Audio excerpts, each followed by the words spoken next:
So, Emma, wifey dear, what are we discussing today? Today we are discussing Flexi-Schooling.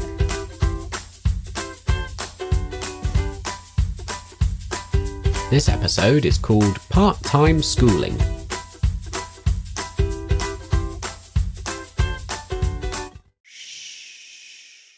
Welcome to the cosy cushion cave here in the Crippen household. Join us and unwind to a wholesome mix of parenting stories, relaxed conversation, and our quirky humour. We're the unprofessional, disorganised, no expertise show for mums and dads with babies, toddlers, or preschool children.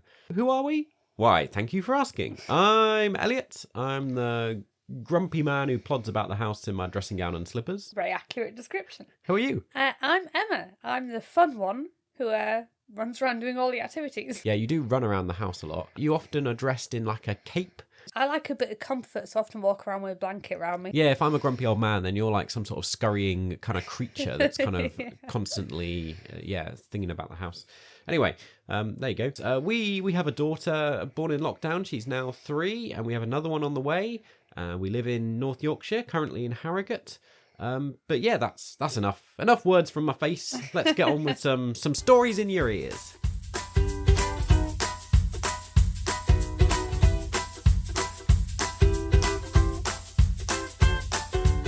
Ba-ding-a-ding-ding! Ring, pudding! We all hear that noise, and it means one thing. It's parenting achievement time. So this is always a bit where we like to do a funny parenting story. It's not normally an actual achievement.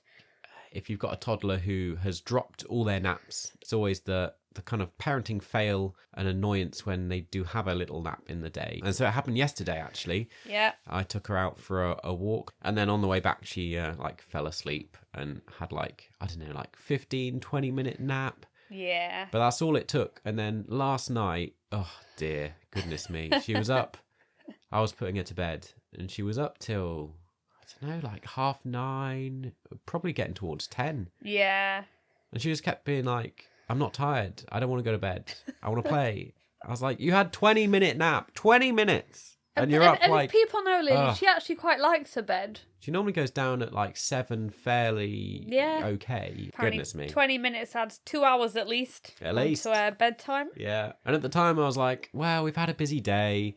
I'm yeah, sure we maybe can cope she'll with need it. just a little bit. We always justify it to ourselves. And I was exhausted. And the worst one is when you're coming back from somewhere in the car and it's I can't. Because you're like, well, what? I can't wake them up. You can't get you just can't do anything, especially on a hot day. Those terrible danger naps. Yep. What can you do? So let us know if you have a similar thing happening. If you've reached this level of parenting with your toddler, what's the shortest nap you've had that's resulted in the longest staying up at night. It is ridiculous. It shouldn't. Well, it doesn't make any sense. Doesn't make any sense. How could you sleep for 10 minutes and then that means you've got 2 hours extra energy at night? Just what? Goodness. It's incredible, really. Yeah. You'd be like, the amount of sleep she needs per energy must be minute. So get in touch. We'd love to hear your stories if this is relatable, if you have a similar thing, or if it's completely opposite. If you think we're stupid and this doesn't make sense. If you're my sister in France, Becky, she cannot relate. No. Because her children are super sleepers. They sleep 3-hour naps and then they still sleep all night. I should be kind, but she told me this morning her new baby, which is about 2 months, slept 7 hours through the night last night. And there's someone, I want to be supportive. This is just the bitterness in me. Just don't tell me. I don't want this. Don't tell me. I don't like the sound of this. Just rubbing it in. Hate it. You can be gone, Becky. I don't want this sort of conversation. We know she likes listening to the podcast. This is for you, Becky. Yeah. We don't want to know how good your life is. Thank you. Thank you very much. Right. Well, stay tuned to the end of this episode to hear some other parenting stories, parenting achievements and fails from listeners, things that people have sent in.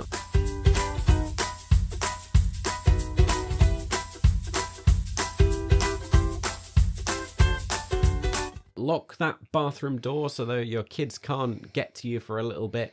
And let's escape and unwind with some conversation today all about flexi-schooling. We've not reached school age yet, but we've encountered this and quite like it, and we thought we'd talk about what our plans and hopes are. Yeah. In an ideal world, this is what we would like to do. Yeah, and because it's maybe not as well known, and chatting with some of our listeners and friends, they were quite interested in what our thoughts were and what we plan to do. And so we thought others might be interested to hear. Yeah, I have done some research, but typical pregnancy brain Emma then somehow has deleted the notes she made about flexi-schooling in her phone.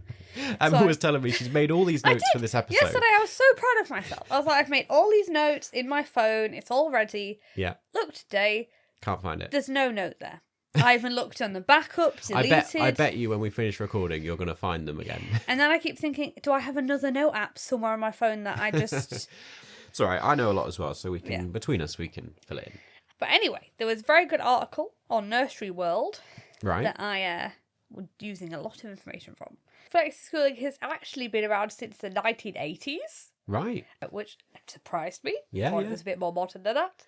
And it's arrangement where a child of compulsory school age, so in the UK, that is age 5, is registered at school full time, but the head teacher can agree that they can be home educated for part of the week.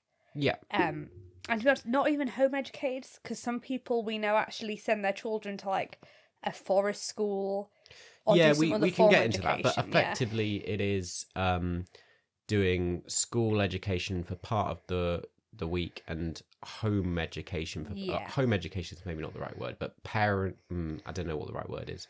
But even if you homeschool, you could send your kid to a different type of education setting. Yeah. It just means the parents are in charge of looking after the education for that part. No. There's no standard practice with flexi-schooling in the sense that it's all case-by-case basis arranged with the school and the head teacher.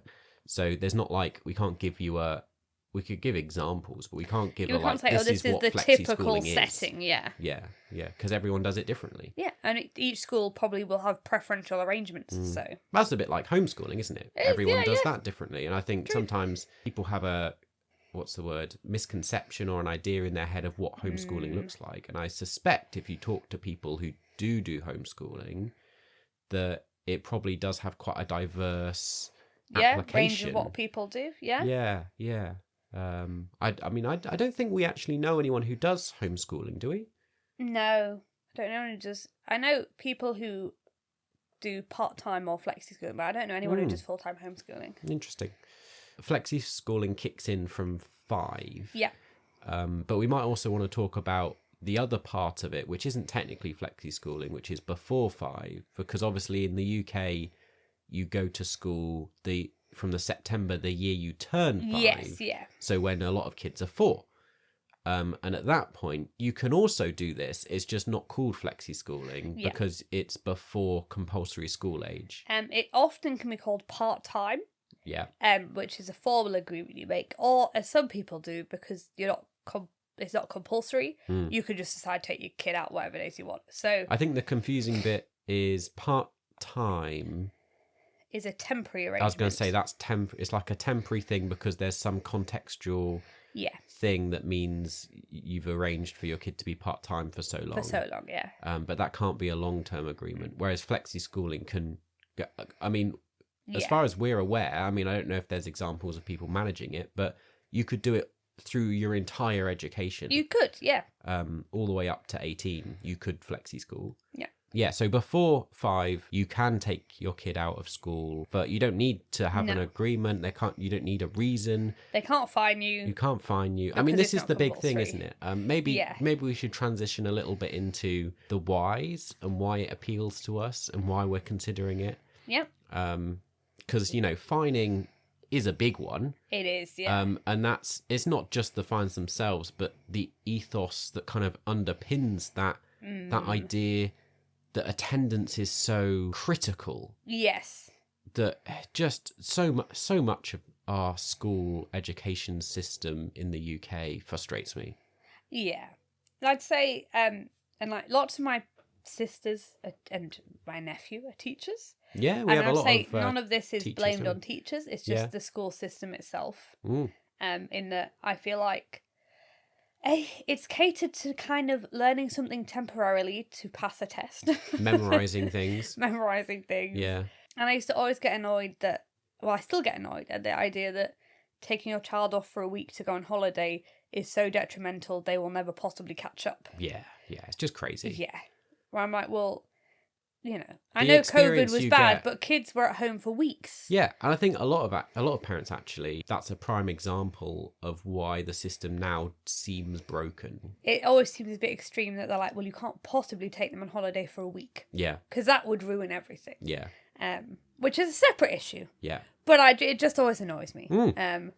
I mean, the amount of cultural kind of stuff you learn going on holiday and, the experiences. I think we just have a very different idea of what learning is. I think also, though, it is kind of discriminatory against people who have lower incomes. Yeah. Because if you can only go on holiday during the school holidays, the prices skyrocket. Yeah. It is far cheaper to go in term time. Yeah. And if you can't afford those high prices, does that mean your child just can't have a holiday? And can't have that experience. Yeah. So. And I know, like, often a criticism aimed at this argument is that, is lying on a beach, are you actually really learning anything? Or, possibly if you're doing cultural things like city breaks and stuff. But I think whatever holiday you're having, whatever it is, even if it's mass tourism, lying on a beach somewhere, it's still learning in a different way. You're in a different country, one different of the things context. Is learning how to unwind, how to relax, how to take a break that's healthy for people. Yeah. We could go on about this all day. So we disagree with the whole compulsory, you have to be there all the time. There's no reason you could possibly be off. The fines. And I think a lot of teachers disagree with that as well. I think and that's a lot of true, schools and a lot of heads. But it's just the state It's just the way it works. I'd say our other reason is that I often feel like this is it once again, nothing against teaching, but you could give your child more opportunities for education on that, so our plan would be to have one day off a week from school. On that one day, I could take her to a museum or an art gallery or something that I'm like, the school can't possibly take all those children to one of these places of interest or thing. You can't do that. That's just not possible. Yeah. Whereas when you're one-on-one, you can go, let's go, and you get my undivided attention to kind of learn about whatever thing we're learning about that day. Yeah. So, I mean, we've flipped here from the kind of being negative and critical of the education system to looking at, well, what are the positives actually of being out of school and doing other stuff? And I think a lot of this ties into a previous episode we did on Montessori and creative play styles. And we were talking there about younger children with kind of nursery and things. But it applies very much to this age as well about, learning through play and learning through being creative. And we're all about that, really. Yeah. And I think, the ethos of whatever she was called, Mrs. Montessori or whatever. Maria Montessori, I think. Yeah, she was all about saying that, children inherently know how to learn. You just give them... And are curious, Yeah, which they're is true. curious. So you give them the opportunity to explore the world in all sorts of ways, and they will learn stuff.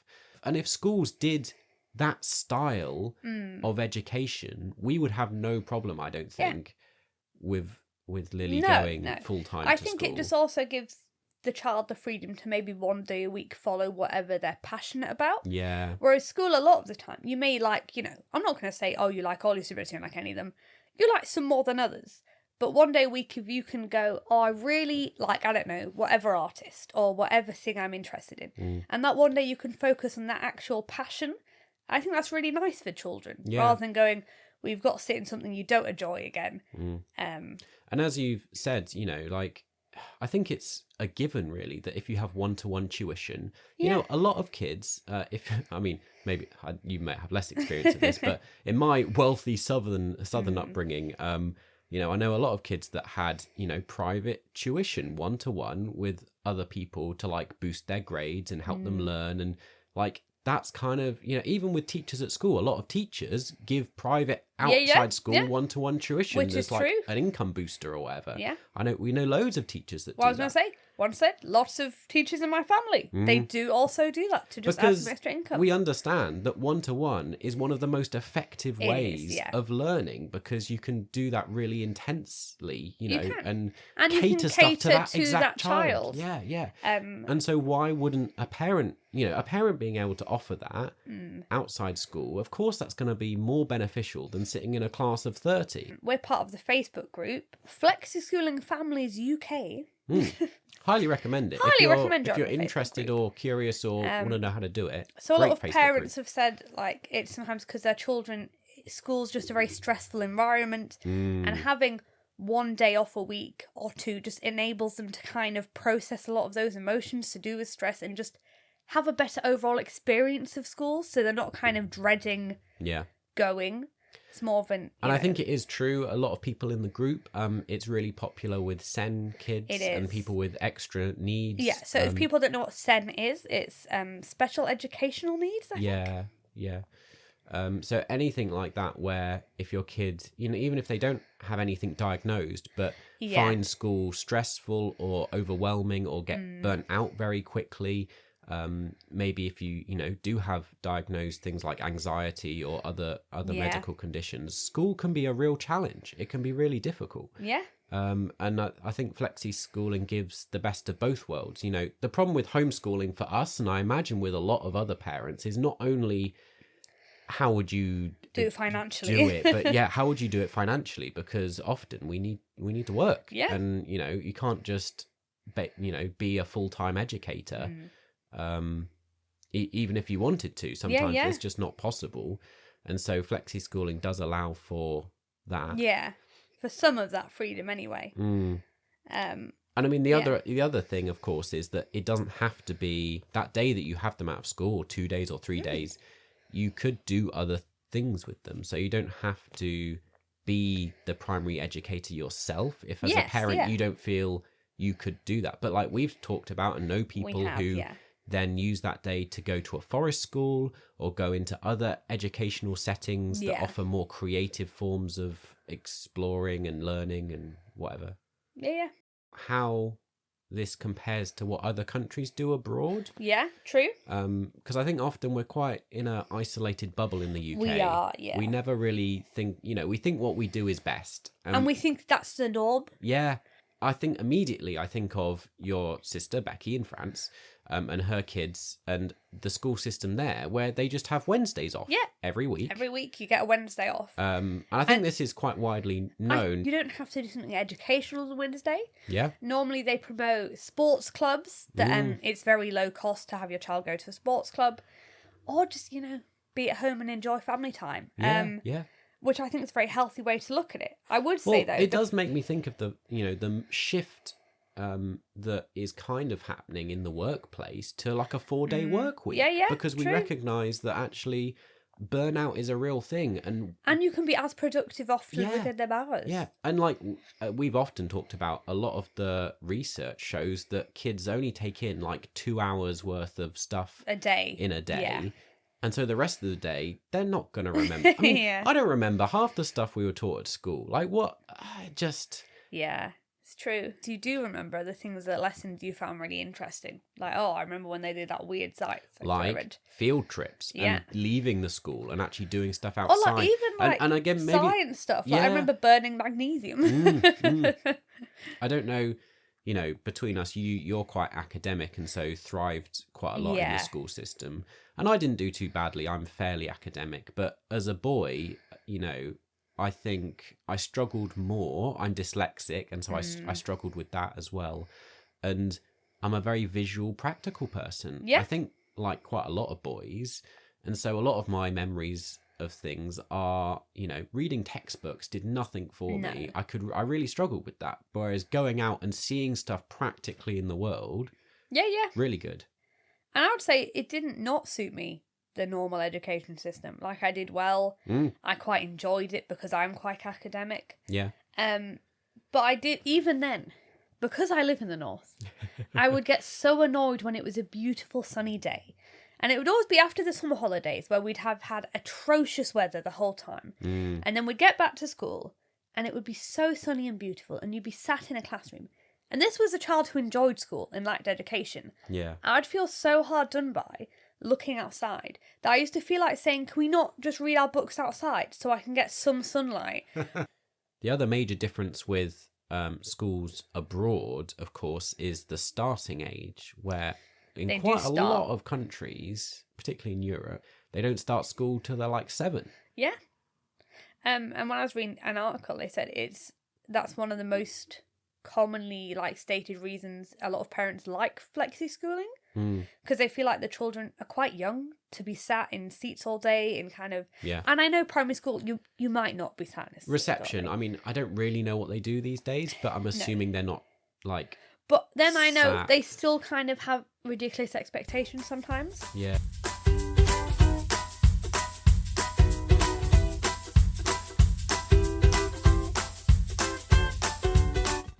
Shall we dig into kind of what our plans are then for Lily? We've kind of gone around the reasoning and what it is, but actually thinking about the scenario that we're in and what we would like to do and what that might look like.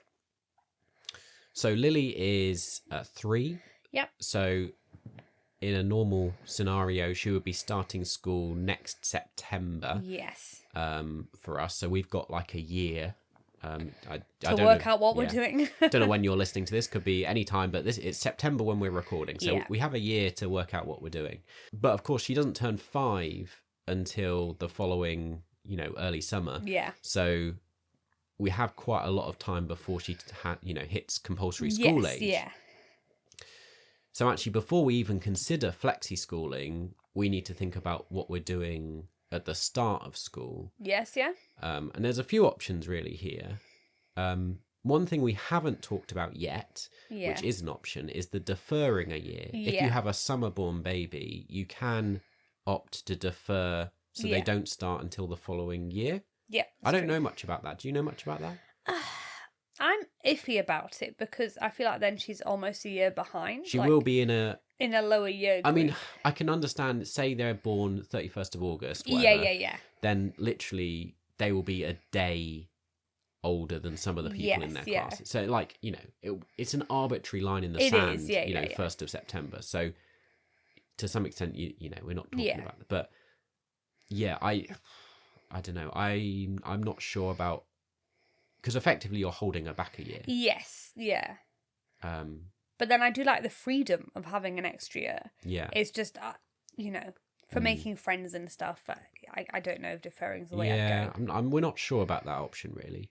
I know it works for some people. But I think what people may not realise also is that funding for education, preschool education settings, is still available until they turn 5. It is, yes. So the other option we have is to basically have her still in nursery. And we have a friend who does that. Who's basically, you'd still need to enroll them at a school. But until they turn 5, basically make an arrangement with the school that they're going to be in the nursery till whatever. Well, it's not even an arrangement. This is what's a bit strange about the... Well, yes, basically there is no compulsory thing for you to be at school until you are 5. But you would need to be registered at a school so that once they turn 5... but then you can basically say, well, she's not going to be there. Because for this point, you have a place, but we're not taking it up. Instead, we're going to send her somewhere else. Or you could, of course, homeschool or do whatever. So I'm wondering about whether we basically keep our same pattern of nursery. I wouldn't be against doing that. She really likes nursery. Lily currently does 3 days at nursery. And we could just keep going with that. Until she turns 5. It's true. And do the other 2 days at home like we do at the moment. Or... the other option, there's so many different ways you could do it, isn't there? Is instead of nursery, she does school. So we start school, basically say, we're going to take her out of school for 2 days a week. Which is my preferred option. I think that's my preferred I almost option. feel like if you got in there early enough and you explained it, you could almost prove that it works as a system. So by the time you have to agree flexi-schooling, you could say, look, we've done this for a year. And it hasn't impacted her. She's not fallen behind. This shows that this works. And this is a frustration for me, but I kind of understand it, that so much of what we see in the Facebook group is mums and dads who you need to play the system a little bit to convince the head teacher that this is a good idea. Yeah, exactly. Because they won't, it's not that well known. They won't immediately and a lot of them know don't, that you can do it. So a lot of the head teachers don't know that it's their decision. Yeah. They often go, oh, well, I need to ask the governors or they'll say, the council. We don't do that here. We don't have a policy. And it's like, that's not a thing. No, you won't do that here, but you can agree it. Case by case, you can agree to this. And you need to be like, it's up to you. You don't need to consult anybody else. Nope, yeah. Because it's the head teacher's decision. But you do need to convince the head teacher that it's a good idea. Exactly. And so possibly by being in school and having them out 2 days a week, you can combat some of their fears early on. And it's ridiculous what we've seen head teachers come out with. Yeah, so what we've seen on the group, there's some teachers said they'll fall behind. Some said, well, they'll be too far ahead. Yeah. And you're like, well, how can both reasons possibly be reasons? Or like that the kids will get confused by being out of school so many days, that they won't have the social things with friends. Yeah. Both of which make no sense, because for the past 3 years, Lily's been in nursery where she goes on different days. She doesn't go every week. There's different kids in every day. And it's not like she goes 3 days in a row. Yeah. Like she has gaps. It has not confused her. She's used to the turnover. She's still made friends with people who she only sees 1 day a week. Yeah. Of course that's not going to affect her. What a ridiculous thing. Yeah. It's just, Yeah, I think it's just difficult because I think a lot of head teachers, obviously, because it's not well known, they almost, I think, would prefer to say no because they don't know enough about it and don't feel like almost they have the expertise to say yes. It's a risk, isn't it? Yeah. It's that then they are worried about the attendance record. They're worried about their attainment and, the output. But arguably, so this is another misconception for head teachers. It doesn't affect your attendance because there's a separate thing you put in. Well, it doesn't. Well, technically you could put it's an agreed absence or agreed It is thing. an agreed absence. So it will affect their attendance record. But when Ofsted look at it, they will say, this is an agreed absence for Flexi-Schooling. Yes. And Ofsted will be happy with that. Yeah, it's not going to say, you've got a you know, child's just not turning up. Yeah, but on the face of it, Yes, the code they have to use does make it look like that you is are absent. true. It's a shame. It would be really good if the government could introduce a new school code that's a Flexi-Schooling code that would mean the schools were happier because it doesn't look like they're absent. Because the kid is still being educated. But it's they also are not kind out of education. ridiculous They're just not in school. That you wouldn't give a child that possibility because you don't want your record of attendance to look bad. Yeah. That's not putting the children first. This is what I mean by playing the system. Yeah. Because as much as they say they're putting the kid first, they're not. No. I'm sorry any teachers listening, but you're trying to fit within the rules and the guidelines you have to work within. Yeah. But that's not putting the kid first. No, that's true. Yeah. And saying that full-time education in a school will be better. Will be the best thing for every child. That is clearly nonsense. No. And I also think that the child will get to an age, so Lily will get to an age where if she wants to go full-time school, she could say to us, I actually really enjoy school. I'm not opposed I want to to that go at all. with my friends every day. And then we'd go, fine. Yeah. If that's the decision you've come to, that's great. You've made that decision. Like, we're not people who would go, oh, well, we're going to force our child to keep going with it if they suddenly decide they prefer to be at school. Yeah, sure. Because school might really suit her. Yeah, it might, yeah.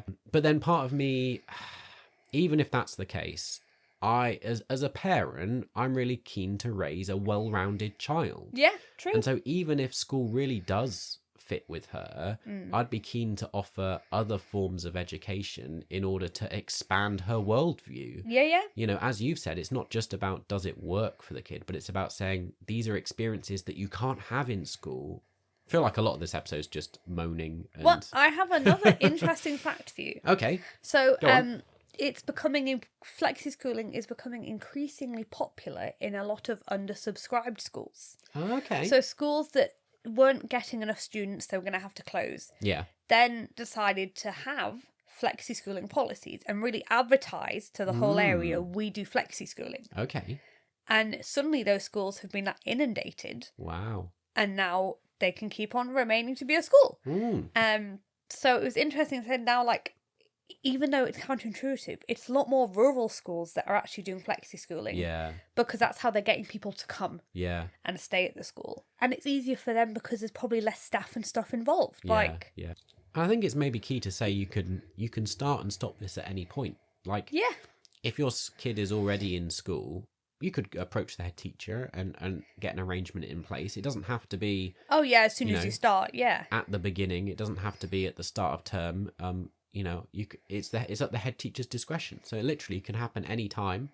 You know, it's a thing that you can do. And I think we should say that Facebook group that we've already mentioned is a great resource. They've got some template letters and things. Oh, yeah. And lots of text that you can copy and paste that people have done and had success with. Basically, government policies that you can send to the school to show that that is in agreement with what the government allow. Because, like I said, it's just really... A lot of people just don't know about it. With even schools, so you have to kind of prove to them that this is a legal thing. The government have approved it, you know. Yeah. Try and back up your argument about why it's a thing that can exist.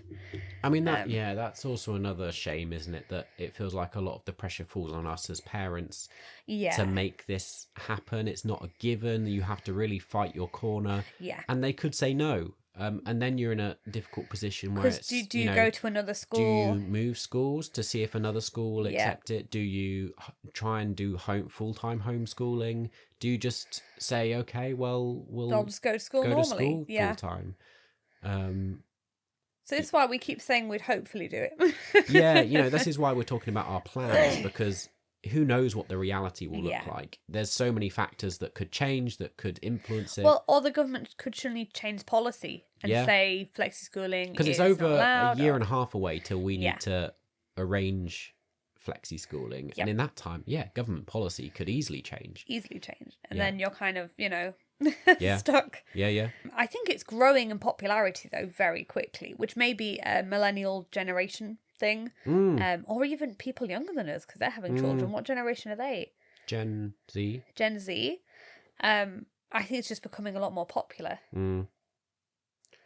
Yeah, I think, you know, it's very similar to so many institutions and you know, all sorts of things. You know, we often have difficult conversations and criticisms of the NHS and other big things. It's the same thing with us for the church as well, a big institution, but so many of them are kind of like stuck in the past and they need massive overhauls. And I'd say with all of them, it's often sad because they have really good people working in them who are just stuck in the system rather than being able to do kind of what they'd be passionate about. Because I know loads of good teachers that are fantastic teachers, but they are stuck with the curriculum and what they have to do. And... I mean, that's something we haven't really mentioned as well, the curriculum, which is another one where it's like, well, they have to follow the curriculum. And what if we as parents don't not agree, but, you know, want a broader curriculum? Yeah, it just often limits you. So I know when me and Elliot discuss what we learnt in history, we learnt vastly different types of history. And I was quite good. I got quite a well-rounding, I would say, of history. Whereas you were like just doing about Russian Tsars for ages. Well, that was at like A-level. A-level, but I think once again, I remember so little of it. Yeah, that's true. You know, we did Nazi Germany over and over and over again. But I remember so little else because, again, it was just all learning stuff by rote, writing essays. And that didn't work for me. You know, secondary school as well, like it was an outstanding academy. And so therefore they thought a lot of themselves and were like, well, we don't need to do like, you know, they put so little emphasis on arts and drama. And because they were like, we're an academic academy, you know, we're doing so well, we get outstanding Ofsteds. You know, they were all about the academic subjects. And... I'd say my secondary school was very like that. Dear. Because they were also an academy. I mean, they were, like, once again, the teachers were very good, but I was very suited to school. So I already really enjoyed history and stuff, so I just enjoyed that anyway. But I do think, had you not already been interested in some of these subjects, you wouldn't have grown in interest necessarily. And of course, a lot of this conversation is influenced by our experience of school. because, you know, that's our touchstone of what it looks like and whether we would want Lily to have the same experience. Of course, things have probably changed since we were at school. Yeah. But going by people we talk to about the cultural context, it seems like things have changed in the wrong direction. Things feel like they've got worse, not better. I would say it's hard though, because some people's schools do seem excellent. Okay. But I would say as a general rule, they do seem to be few and far between. And, you know, we've talked a lot about, in all seriousness, is there something like a paid Montessori school? We have really school, discussed this about or sending her to a private school that would do that. A full-time creative school we could send her to instead of, you know, mainstream schooling. Because, like we said, if they were able to offer a different style of education, we would be all for it. I think one last thing we should just touch on that we've not gone into an awful lot is some of the social elements. We've talked a lot about academia and learning, but I think, you know, one of the worries and criticisms that homeschooling and as a result Flexi-Schooling gets faced with is this idea that you won't have the social interactions and that you won't have as many friends. And, you know, for us, actually, I would say one of our main reasons for sending her to school would be the social element. But I think, again, that's generally a misconception that, you know, just because you're at home, that doesn't mean you don't see anyone. Also, I know, for instance, we're in Harrogate. Geek Retreat have a homeschooling thing once a week where different homeschooling children meet. Like, I think as long as you're going to other places and they are meeting other children, they're socialising, it is our main reason, as in, A, financial. Because we couldn't homeschool. Definitely, But B, for doing Flexi-Schooling, I would like that she would socialise with a lot of children during the week. Like, for me, that's important, and I'd like that she would get that at school. But it does imply for us that school isn't our reason for sending her to school and not homeschooling isn't academic. It's purely sociable and financial, I would say. Even if Lily ends up going full-time to school, in my head I still imagine that we will feel responsible for 100% of her education. And that we are basically sending her to school for childcare and for socialising and making friends. Because I'm sure she would learn some stuff for school, but I'm not sending her to school thinking, you teachers, you are now responsible for her learning. As a parent, I'm responsible for her learning. I think it's hard because we're not like knowledgeable on every subject ever, but we know your child well. So you can say, well, I know the way she likes to learn things, and I know this her strengths, these are her weaknesses. Like a teacher can learn that, but they're not going to have that intuitive knowledge about a child. I would say some teachers are very good, but you obviously can't cater everything to every child. And of course, like, even outside of education, like, there's a lot of stuff with schools that I think we're going to struggle with and get into difficulties with. Like, we don't really agree with uniforms. No, and I had a huge discussion the other day, which I hope you include this in the podcast. I'm telling you now. Huge discussion about PE kits. And I don't know if this is the same, but I have a big problem with the idea that I remember when I used to go to school, girls were made to wear shorts for PE. And I hated wearing shorts because my body was changing. I wasn't comfortable. You had to get changed in front of other people. And it's just a big thing for me that there was a parent who'd put on their child had to wear shorts. The daughter did not wear shorts. And then they got detention or something because they'd come in the wrong thing. And I wanted to be like, are we still in a world where if you don't feel comfortable wearing a certain thing, you're forced to wear that because it's the uniform? That really annoyed me. Stuff like that. If the school system hasn't changed, we are going to have problems. Because I will say, well, she's not going to do that then. So I do feel sorry for whichever school does get us.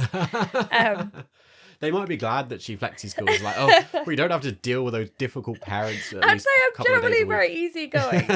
But it's stuff like that that really annoys me. We're both very easygoing, but I think there are some values and things that we hold quite strongly. I don't know, that I think We want to give Lily the best, start in life that she can have. And we want to alleviate some of the challenges and problems that we faced growing up that feel like it should have moved on. Yeah. So many European countries, they don't have uniforms. It does not affect learning. And it does not level the playing field between rich and poor.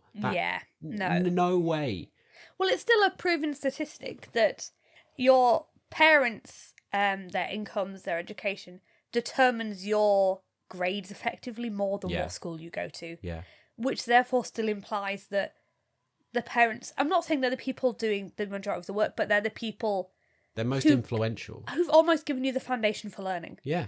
So therefore, schools aren't an even playing field. No. If you don't have somewhere to come home and you don't have parents who are already maybe knowledgeable about what homework you're doing... Yeah. I think that's a myth. Yeah. I have another note about PE. Oh, yeah, okay. That they were saying about how, some girls have really bad periods and they send in a note, and some PE teachers refuse to go, well, period's not that bad, you still be doing PE. And I'm like, once again, disagree with that. I mean, I would go as far as to say they should just stay at home. I don't see a problem with, if you're in pain... Yeah. You're not going to learn anything at school. But I was just Go home. I understand for some people, periods are very mild. Not that bad. Other people, periods are very bad. Yeah.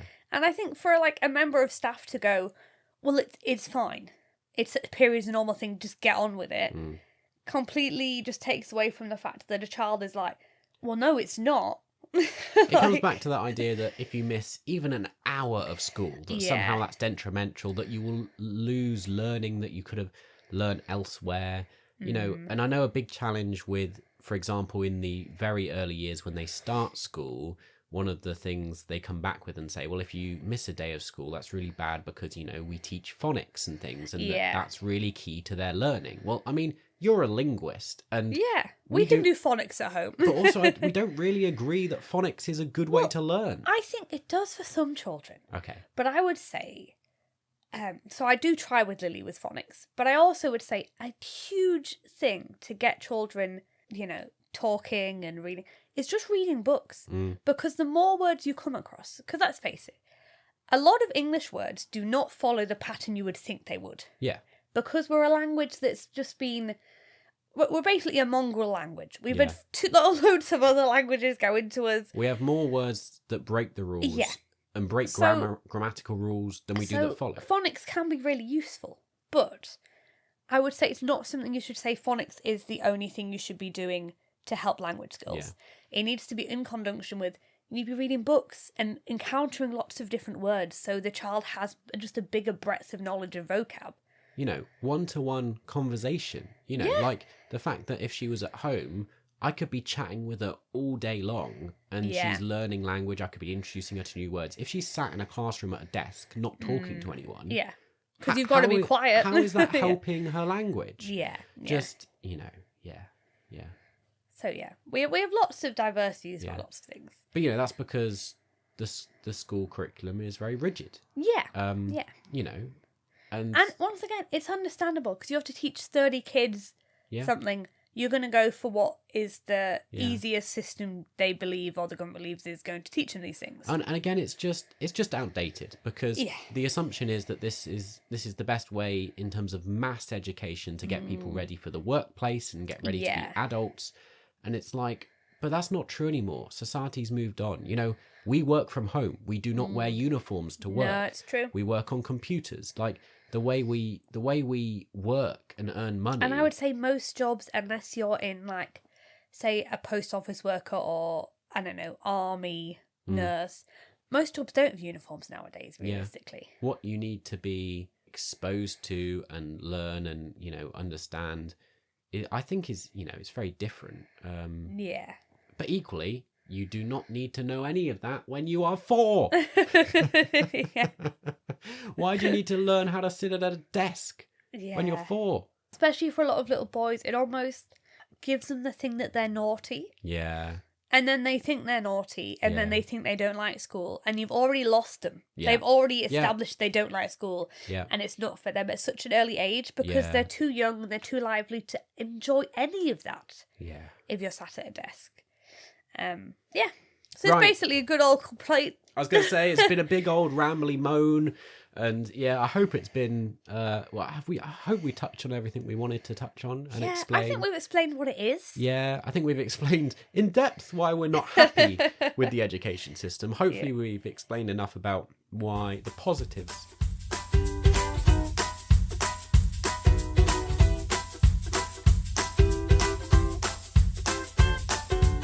If it sounds interesting, I'd highly recommend checking it out and kind of learning more about it and seeing if any of it is suitable for you in your context.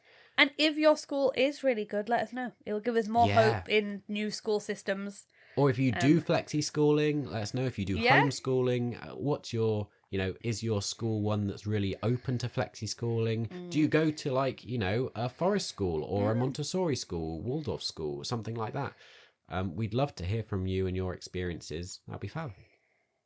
Well, it's been quite an intense episode, but we come to our segment where we share some comments and stories from listeners, things people have sent in. Oh, I have a funny story. Oh, yeah? But is it from a family member? It's from a family member because it's in passing, but it is funny. It's about starting school, so it all fits in. Okay. You'll all be aware, my sister in France, Becky, so her youngest, well, not youngest anymore because they have Elliot, but her youngest boy, Isaac, just started school because in France you start quite early. I was going to say we should probably clarify, in France, again, very different system. They start when they start the year they turn 4 instead of the year they turn 5. So that means for some kids they've just turned 3. Yeah. So Isaac is 3. 3.5. Yeah. And he started school yesterday. Yeah. He's really enjoyed it. But it's hilarious. He came home and then he went, "Oh, so it's holidays now." And she went, "What do you mean is it holidays?" So he's like, "Well, I've done school." "I've done it." And she was like, "It's not like a tick box where you go 4 days and then you get holiday." I like that. You have to go continuously. So he was quite disappointed. He'd enjoyed school, but he thought it was you go and then that's it. You've done it. Should also clarify, I think at that age in France, it is more like nursery. It is. It's they half are doing, days. They're doing creative stuff and playing. Because that does sound intense, like school at 3. Yeah. But yeah, that's funny. He's like, "Well, I've done that now. I've done it. Do I have to go back?" Finished. I was asking on Instagram what tantrums their toddlers had recently, and one of them was, "I sliced an apple and the slices were too small." Oh dear. That's what kids are like, aren't they? You can have meltdowns over nothing. I can't remember which one, but one of my sister's children, I don't know which sister, once had a tantrum because he couldn't fit 2 of his feet in a box. Yeah. At the same time. Yeah. And she said she was looking at him like, "I don't know what I can do about that." Another one we've had was, we were talking about preparing for our second child, and we were saying about how people often ask, like, "Oh, are you having another one yet?" And kind of inappropriate things people are, saying to you. And I was asking what inappropriate questions have people asked. Don't you think you're lucky? Your baby seems so easy. And it's people only see the best parts, don't they? They don't know what it's like all the time, and go, "Oh, you've got such an easy baby," and it's like, I wish. Okay, I think that's it. There we go. That's the show where we chat and ramble away about a different topic every week. We'll be back with another topic. Thank you for joining us. If you've joined us for the first time here, I hope you've had a good time. We'll see you next time. This is Don't Wake the Baby, brought to you by Emma and Elliot, produced by Emma and Elliot, edited by Emma and Elliot. Let's say the last 2 things produced and edited is I don't do anything. I'm just here for entertainment value, really. By Elliot. Supported by Elliot. We're marketed by Elliot. We're directed by Elliot. We're recorded by Elliot. We're